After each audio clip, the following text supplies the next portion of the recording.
would you classify the new world order today? So it feels a little bit like we're back into a Cold War 2.0.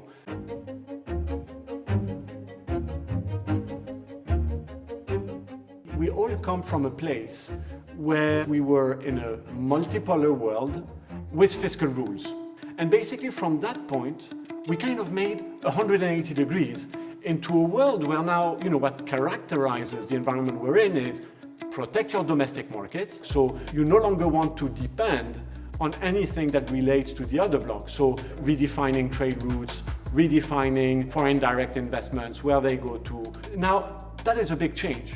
China and in the US, I think those two countries and those two economies are fully into that shift. And the idea is basically some form of economic and social dominance, right? There is a confrontation on a certain number of platforms. And the first and most important platform is the technology platform, right?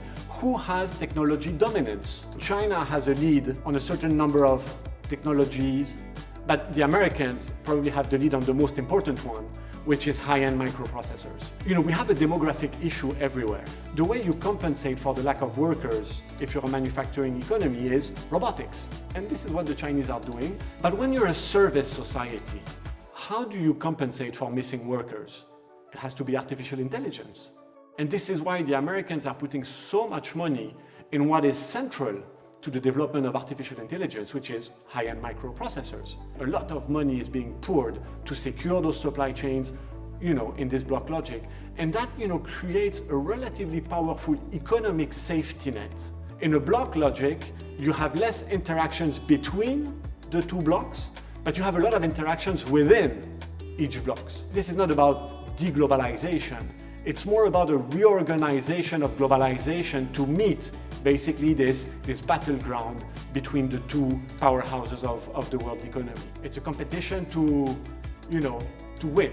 If you're not China and if you're not the US, you kind of have two choices. Either you choose a camp or you try to play with both sides. Europe now is imposing tariffs on Chinese electrical vehicles. That's the idea that they're protecting their home market. But it does feel that the Americans are going to continue to go, they're going to continue to invest, they're going to continue to train, they're going to continue to, want to compete.